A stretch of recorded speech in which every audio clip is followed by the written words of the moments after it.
അപ്പോ രണ്ട് വെക്ടേഴ്സിന്റെ റിസൾട്ടന്റെ മാഗ്നിറ്റ്യൂഡ് കിട്ടി. രണ്ട് vectors resultant magnitude root of P square plus Q square plus 2p cos theta എന്ന് പറഞ്ഞു. ഇനി ആ വെക്ടേഴ്സിന്റെ റിസൾട്ടന്റിന്റെ ഡയറക്ഷൻ കണ്ടുപിടിക്കണം. How you find the direction of the vector? നമുക്കറിയാം, പാരലോല വരച്ചു കഴിഞ്ഞാൽ ഇങ്ങനെ വരച്ചാൽ നിങ്ങൾക്ക് പറയാം AD ആണ് ഡയറക്ഷൻ എന്ന് പറയാം. AD A to D. അപ്പൊ എപ്പോഴും നമുക്ക് ഇങ്ങനെ ഫിഗർ വരച്ചിട്ട് ഇന്ന ഡയറക്ഷൻ എന്ന് പറയുന്നതിനേക്കാൾ നല്ലത് ഇങ്ങനെ പറഞ്ഞാലോ, റിസൾട്ടിന് നിൽക്കുന്നത് ഒന്നാമത്തെ വെക്ടർ എങ്ങോട്ട് പോകുന്നോ ആ വെക്ടറിൽ നിന്ന് ഇത്രയും ആംഗിളിലാണെന്ന് പറഞ്ഞാൽ ഡയറക്ഷൻ ആയിരിക്കും. ഫസ്റ്റ് വെക്ടറിൽ നിന്നും ഇത്രയും ആംഗിളിലാണ് റിസൾട്ടന്റ് നിൽക്കുന്നത് എന്ന് പറഞ്ഞ ഡയറക്ഷൻ ആയില്ലേ? അപ്പൊ ഫസ്റ്റ് വെക്ടറും റിസൾട്ടന്റുമായിട്ട് വെക്കുന്ന ആംഗിൾ ഞാൻ ആൽഫ എന്ന് എടുക്കുന്നു. ആൽഫ ഫസ്റ്റ് വെക്ടറും റിസൾട്ടന്റുമായിട്ട് വെക്കുന്ന ആംഗിൾ ആൽഫ ആണെങ്കിൽ ആ ആൽഫ കണ്ടുപിടിക്കാൻ വേണ്ടി ടാൻ ആൽഫ എടുത്ത് നോക്കുക. Tan alpha. അപ്പൊ ഇത് റൈറ്റ് ആംഗിൾ ട്രയാംഗിൾ AD പരിഗണിച്ചാൽ, ഈ റൈറ്റ് ആംഗിൾ ട്രയാംഗിൾ AD പരിഗണിച്ചാൽ tan alpha is equal to opposite DE divide by adjacent AE. DE by AE എടുത്താൽ മതി. DE ബൈ AE എടുത്താൽ മതി. അപ്പൊ equal to DE divide by AEക്ക് പകരം AB പ്ലസ് B എന്ന് എഴുതാം. ഇനി വാല്യൂ എടുക്കാം. കാരണം AEക്ക് പകരം AB പ്ലസ് B നേരത്തെ പറഞ്ഞത് കൊടുത്തു കഴിഞ്ഞാൽ tan alpha is equal to DE Q sine theta by AB means P plus B Q cos theta. P plus Q cos theta. ഇതാണ് ഡയറക്ഷൻ ഓഫ് വെക്ടർ എന്ന് പറയുന്നത്. ഇപ്പൊ രണ്ട് വെക്ടേഴ്സിന്റെ റിസൾട്ടന്റെ മാഗ്നിറ്റ്യൂഡ് കണ്ടുപിടിക്കുന്നു. ഒപ്പം റിസൾട്ടന്റോട് കണ്ടുപിടിക്കാൻ പറഞ്ഞു കഴിഞ്ഞാൽ ഫോർമുല ഇതാണ്. Tan alpha is equal to tan alpha alpha കണ്ടുപിടിക്കാൻ നമുക്കറിയാം. ടാൻ ഇൻവേഴ്സ് എടുത്താൽ മതി. ഇൻവേഴ്സ് ഫംഗ്ഷൻ എടുക്കുമ്പോൾ ആംഗിൾ കിട്ടും. അപ്പൊ ടാൻ ഇൻവേഴ്സ് എടുക്കുമ്പോൾ ആൽഫയായി. അപ്പൊ രണ്ട് വെക്ടേഴ്സിന്റെ റിസൾട്ടന്റ് ഡയറക്ഷൻ എന്ന് പറയുന്നത് ഒന്നാമത്തെ വെക്ടറിൽ നിന്നും ഇത്ര ഡയറക്ഷൻ, ഇത്ര ആംഗിളിൽ എന്ന് പറഞ്ഞാൽ മതി. ആ ആംഗിൾ കണ്ടുപിടിച്ചാൽ മാത്രം മതി ഡയറക്ഷൻ ആകാൻ വേണ്ടി. അപ്പൊ രണ്ട് വെക്ടേഴ്സിന്റെ റിസൾട്ടന്റിന്റെ മാഗ്നിറ്റ്യൂഡിന്റെ ഇക്വേഷൻ എന്താണ്? എന്താ equation? Resultant R is equal to root of P square plus Q square plus 2PQ cos theta ആണ്. അതിന്റെ ഡയറക്ഷൻ എന്ന് പറയുന്നത് tan alpha is equal to Q sin theta by P plus Q cos theta ആണ്. Q sin theta by P plus Q cos theta. Clear ആയോ? Clear ആയി. ഇനി അതിന്റെ ചില സ്പെഷ്യൽ കേസുകളിലേക്ക് നമ്മൾ പോകാം. ഇനി അതിന്റെ ചില സ്പെഷ്യൽ കേസുകൾ, അതായത് റിസൾട്ടന്റ് പല വെക്ടേഴ്സ് പല ഡയറക്ഷൻ വന്നാൽ റിസൾട്ടന്റ് എങ്ങനെ കണ്ടുപിടിക്കും?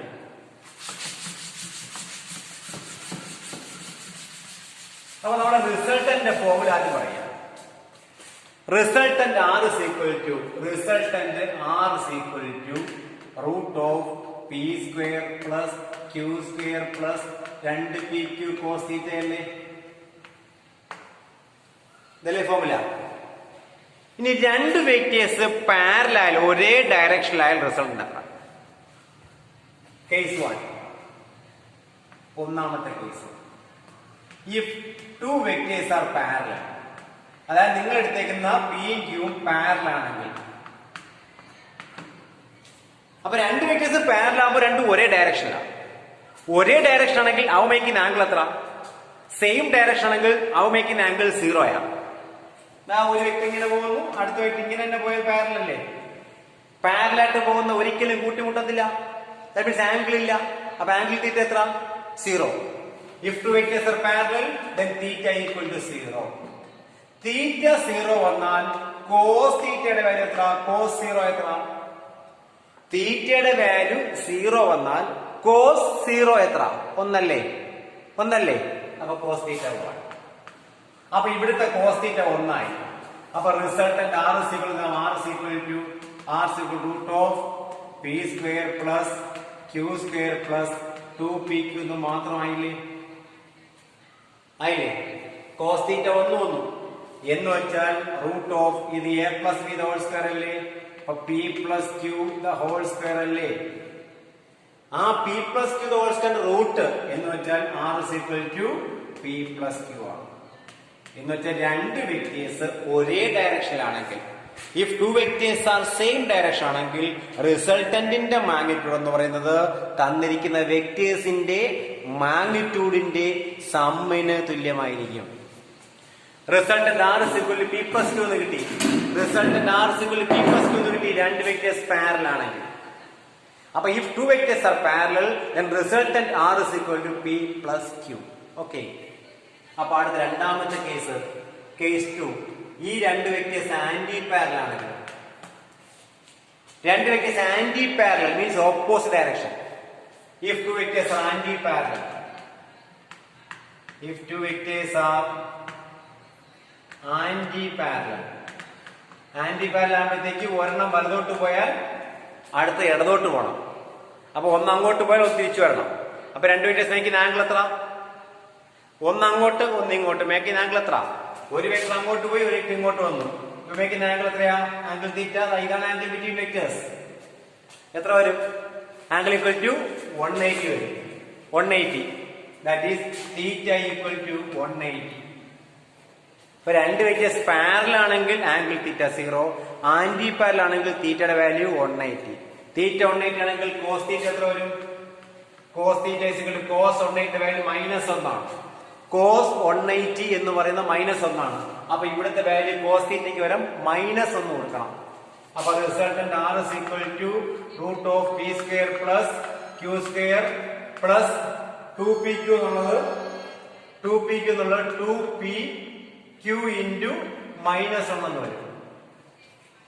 അപ്പൊ എന്ത് വരും? അപ്പൊ root of P square plus Q square minus 2pq എന്ന് വരും. എന്ന് വെച്ചാൽ റൂട്ട് ഓഫ് ഇത് a minus B the whole square ആയില്ലേ? P minus Q whole square. ആ പി മൈനസ് ക്യൂ ഹോൾ സ്ക്വയറിന്റെ റൂട്ടാ വന്നേക്കുന്നത്. അപ്പൊ P minus Q whole square root എത്ര? പി മൈനസ് ക്യൂ ആണ്. അപ്പൊ രണ്ട് വെക്ടേഴ്സ് ഓപ്പോസിറ്റ് ഡയറക്ഷൻ ആണെങ്കിൽ, resultant R is equal to P minus Q എന്ന് കിട്ടി. സെയിം ഡയറക്ഷൻ ആണെങ്കിൽ പി പ്ലസ് ക്യൂ എന്ന് കിട്ടി. രണ്ടും ഒരേ ഡയറക്ഷൻ ആണെങ്കിൽ നിങ്ങൾ വെക്ടറിൽ ഒന്നും അപ്ലൈ ചെയ്യേണ്ട, റിസൾട്ടന്റ് രണ്ടിന്റെ സമ്മായിരിക്കും. രണ്ടും ഓപ്പോസിറ്റ് ആണെങ്കിൽ റിസൾട്ടന്റ് അവിടെ ഡിഫറൻസ് ആയിരിക്കും. മനസ്സിലായോ? ഇപ്പൊ ഒരു കാറ് തള്ളുന്നു അല്ലെങ്കിൽ വടംവലി, രണ്ട് ടീമും ഓപ്പോസിറ്റ് ഡയറക്ഷൻ ഫോഴ്സ് അപ്ലൈ ചെയ്യുക. അപ്പൊ ഈ വലതോട്ട് 10 ഉണ്ട്, ഇടതോട്ട് 8 ഉണ്ടെങ്കിലോ A team 10 force, B team 8 force, ആര് ജയിക്കും? 10 കൊടുക്കുന്നല്ലേ ജയിക്കുള്ളൂ. റിസൾട്ടന്റ് 10 - 8 ആണ്, 2 ആണ്. മനസ്സിലായോ? ഓക്കെ, ഇനി രണ്ടും പെർപെൻഡിക്കുലർ ആണെങ്കിലോ? കേസ് 3 രണ്ട് vectors perpendicular, to vectors perpendicular ആണെങ്കിൽ, രണ്ടും പെർപെൻഡിക്കുലർ വന്നാൽ, പെർപെൻഡിക്കുലർ വന്നു കഴിഞ്ഞാൽ ആംഗിൾ തീറ്റ എത്ര? അതായത് പി എക്സ് ആണെങ്കിൽ ക്യൂ വൈ, മേക്കിംഗ് ആംഗിൾ 90 അല്ലേ? അപ്പൊ തീറ്റ ഈക്വൽ ടു 90 വരും. തീറ്റ 90 വന്നാൽ കോസ് 90 എത്ര? കോസ് 90 0 യാ. Cos 90 0, cos 0 1, cos 180 -1, cos 90 0. ഇതൊക്കെ നോട്ട് ചെയ്ത് വെച്ചോളണം. കോസ് 90 0. അപ്പൊ ഈ ടേം 0 ആയി പോയാൽ, കോസ് തീറ്റ ഈ ടേം 0 ആയി പോയി കഴിഞ്ഞാൽ resultant R root of P square plus Q square. അപ്പൊ കേസ് ഓരോന്നോരോന്ന് ആലോചിക്കുക. രണ്ട് വെക്ടേഴ്സ് ഏതെങ്കിലും ഡയറക്ഷനിലാണ് വെക്ടർ പോകുന്നതെങ്കിൽ resultant equation root of P square plus Q square plus 2pq cos theta. രണ്ടും ഒരേ ഡയറക്ഷൻ ആണെങ്കിൽ റിസൾട്ടന്റ് ചെയ്യുമ്പോൾ പി പ്ലസ് ക്യൂ ആയി. രണ്ട് ഓപ്പോസിറ്റ് വരികയാണെങ്കിൽ അത് പി മൈനസ് ക്യൂ ആയി. രണ്ട് പെർപെൻഡിക്കുലർ വന്നു കഴിഞ്ഞാൽ അത് resultant root of P square plus Q square ആണ്. ഓക്കെ, അപ്പൊ 4 കേസ്. ഏതെങ്കിലും ആംഗിൾ വന്നാൽ root of first equation root of P square plus Q square plus 2pq cos theta. ഒരേ ഡയറക്ഷൻ വന്നാൽ പി പ്ലസ് ക്യൂ, ഓപ്പോസിറ്റ് വന്നാൽ P minus Q, perpendicular വന്നു കഴിഞ്ഞാൽ root of P square plus Q square. ഇത്രയും clear ആയോ? ഇത്രയും സംശയം വല്ലതും ഉണ്ടോ? ഇത്രയും പറഞ്ഞ കാര്യങ്ങളിൽ എന്തെങ്കിലും സംശയം ഉണ്ടെങ്കിൽ നിങ്ങൾക്ക് ക്ലാസ് കഴിയുമ്പോൾ നിങ്ങൾ ചോദിക്കാം. ഓക്കെ.